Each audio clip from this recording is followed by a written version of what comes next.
I just watched the brand new Lanterns Episode 1, the pilot episode, which is the fifth project for the new DCU since Creature Commandos, Superman, then we got Peacemaker Season 2, Supergirl, and now Lanterns, which is also a show on HBO Max, which will have 8 episodes. And in October, 2 weeks I think after the season finale, we will get Clayface. But we're here to talk about Lanterns. I usually have this purple ring around my video, but I can't do that for Green Lantern. We gotta make that green. So now we can start. Hal Jordan is training John Stewart to become the next Green Lantern. We follow both characters in 2016, which takes place before all the other events and projects of the DCU that we have seen so far. 4 people got murdered, and I say people, but apparently aliens are involved, or at least that's what Hal Jordan thinks. So Hal has to investigate and confirm that this is, in fact, an alien. Also, a rich family bailed Hal out of jail, but what they want from him, we're not entirely sure yet, but they don't seem like a good family. We also jump 10 years later to 2026, where we now find Hal dead in the snow, or at least very frozen, without his ring. His ring is missing. And unfortunately, there is no dancing opening scene like in Peacemaker, but it's still a nice opening or title card. So, Kyle Chandler, who plays Hal Jordan,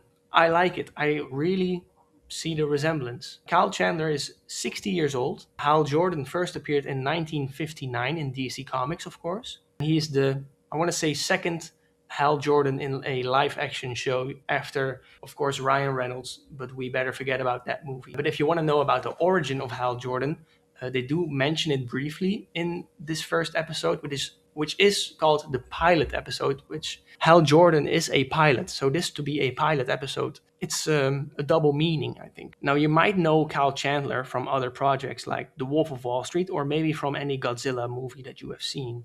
But he's training Aaron Pierre, who plays John Stewart, the very first time we see John Stewart in a live action appearance. Aaron Pierre is 32 years old and from London, so we got another British superhero. John Stewart is from 1971, so that's a couple years after Hal Jordan's first appearance. And he is, of course, also gonna be a Green Lantern, but we have not seen him yet with the ring in action. He does get it sometimes from Hal Jordan in this episode, but even at the end when Hal is dead, we don't really see John Stewart getting that ring. So it's going to be the mystery who has the ring for John Stewart. Also, John can only be a Green Lantern after Hal, like something happened to him. They say this in the show. Even though there can be multiple Green Lanterns on one planet or Earth, because we already have Guy Gardner, who is also in Superman from 2025, and he is a Green Lantern, but he does also seem to have a different ring. So I wonder why John Stewart hasn't gotten the ring yet. It's kind of obvious because that Hal was gonna die. People already expected it, but also Aaron Pierre was the only one out of the two confirmed for Man of Tomorrow for next year. So we could have seen it coming. Now, you might know Aaron Pierre from some other stuff, like the Mufasa live action movie where he played or voiced Mufasa.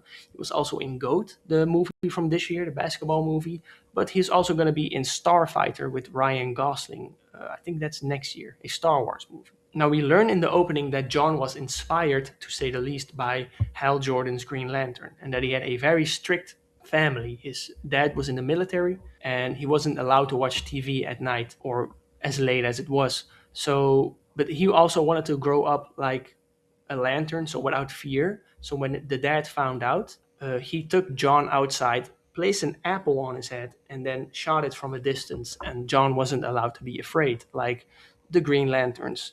So I gotta say, great parenting on his part. Yeah, but I love these two characters together, John Stewart and Hal Jordan. They have a good dynamic together, or fun to watch at least.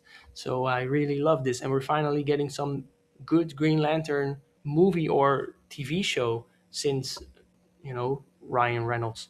Other characters we have in this show so far are Sheriff Carrie Kane. She is a local sheriff of Rushville, Nebraska. It's a town where everybody knows everybody and they're maybe related, maybe not. So, watch out what you do. But she doesn't immediately believe that the person that they're looking for or the suspect is an alien, because these characters know about all the superheroes in this universe, but they also say like, you're a Green Lantern, you're supposed to do space missions and not here in a small town in America. So let us handle this, and then we're good. So she doesn't immediately believe that it's an alien that they're dealing with.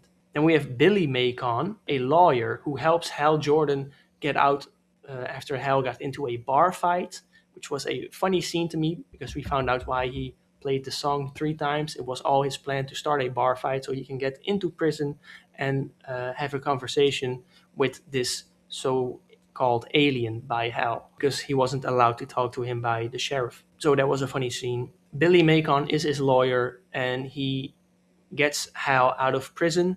And also, he is married to Sheriff Carrie Kane. So that's why the town is small and everybody knows everybody. Then we have William Macon.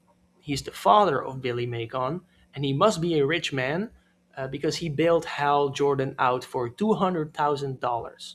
Just like that. He never met him, but just like, boom, $200,000. So to just give that, he must be a real rich man. But like I said, they don't look like a good family because they got a lot of weapons. And he's also obsessed with theories about aliens, or he already suspects that there is an alien that they're looking for. So that's why he wants to help Hal Jordan out. But like, there should be more, Why? His wife is Zoe Macon, the wife of William Macon, she was also at the bar when the fight happened. She was talking or flirting with John Stewart, and John Stewart did not know who this woman was. Also, they did not meet the Macon family yet, but they got it on in their car, and then later John Stewart found out that it was the wife of the man that bailed out Hal Jordan, which was also a funny scene when he figured that out. Apparently, William Macon knows this, so why is he just like letting it happen? It's another weird thing.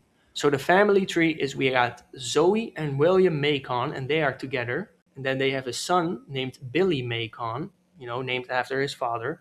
And he has a wife called Carrie, who is the sheriff. And then together, Carrie and Billy have a son named Noah Macon, who you might also know from the movie Weapons. He was the kid with where Aunt Gladys came to. We also see some green stuff in the show that they create, and I really love the way that they do it. We see Hal Jordan create a dollar bill for the jukebox so he can play the song 3 times in the bar, but it just feels nice. It feels real, and you can touch it. He also makes a bottle opener for a bottle that he needs to open, obviously. But it's really nice that we see that they create these things, and it's not just a giant hand or a blast from a ring. So I hope we see more of this because these two things we have seen in the trailer. So I wonder, if you have all of this in the first episode, how much more did they hide from us in the other episodes? Which I'm really curious for. Also, because on HBO Max, we have two profile icons that you can choose from, which are Jon Stewart and Hal Jordan. But there's like four or even more with a question mark. So we don't know who they are yet. So are they going to be characters that we haven't met yet? Or are they going to be like William Macon or Billy Macon, but maybe they are transformed? People are already suspecting that William Macon is going to be William Hand. Where is this going to go? Who are they hiding from us? Now, I don't think they're going to be like cameos like in Peacemaker season 2, but these characters actually fit into the story. So I think that's what we're going to see. Maybe one of the characters is going to be Guy Gardner. We don't know. Very likely, though. Now, I already mentioned that the episode ends with Hal being shot. It looks like he is dead, but they never say the word. So, also we don't see how it happens. We do see the blood on his head, though. But we also don't see the ring, which means that it went to somebody else because it didn't go to John, and John was training for being the next Green Lantern after Hal Jordan. So I wonder who it went to, or if we have already met the person that the ring traveled to, because maybe the ring just chose someone at random, or maybe it's a person that we've already seen. And then, if that is the case, then my prediction is that it's going to be William Macon who the ring travels to. But of course, we don't know. I don't know why it would be him, but he feels like he's going to do everything to also want the power of the Green Lantern. Now, from the trailers, we already learned that these aliens are called Manhunters. Now, the Manhunters in the comics originally were these like robotic androids. They were like the guardians of their whole galaxy, but they were the ones before the Green Lanterns were there. But in the comics, they cannot shapeshift, and we know that, he obviously turned himself into a human. So there are, of course, manhunters that can do that in the comics, but they are Martian manhunters, or Martian Manhunter, who is completely different. But maybe for more general audiences, they combine these two, and maybe this is our first time that we're going to see Martian Manhunter in the DCU in this live action Lanterns show. If they do mix the two species of aliens, which I think is very likely to happen, because why else would you make them be able to shapeshift? But maybe it's also just another alien part, and the Manhunters are actually appearing later in the season that are actually the androids. Also, in the trailer, we see a person or an alien shapeshift in front of a woman with a baby.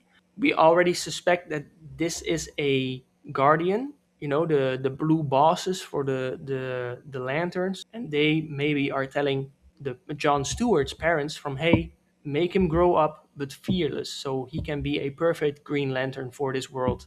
Do they trust Hal Jordan with it? I don't know, because he did get it by chance, but we're gonna have to wait and see why that is happening. But I do believe that the Guardians came to John Stewart's parents to tell them this, because that's also why the father just trained him to be fearless with the apple on his head and everything.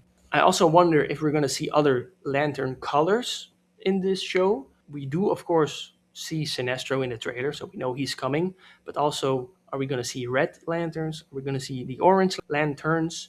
Are they going to be referenced in this? Are we going to see other Green Lanterns from Earth or alien Green Lanterns? We'll have to wait and see. This was my review slash explanation and also theory of episode 1 of Lanterns. I am going on vacation, so I will not be here for episode 2. But when episode 3 releases, I will be making a video again. And then I hope to, quickly talk about episode 2 as well, but then mostly focus on 3. So I will be back, but it will take a little longer. Also, I'm listening to the podcast. If they mention anything in there, I will also say it here, but there wasn't anything specifically mentioned yet that we didn't know or was too important. Now, in the future, I will also make a video about all the characters that we so far have in the DCU, and I put them in a tier list, and then I will rank them based on my opinion if I like the character or not. But I need to update the list more and more with every episode of Lanterns, but that will be for the future. Did you like Lanterns? What are your theories and what do you hope to see in Lanterns? Let me know in the comments down below, and then I will see you again at episode 3.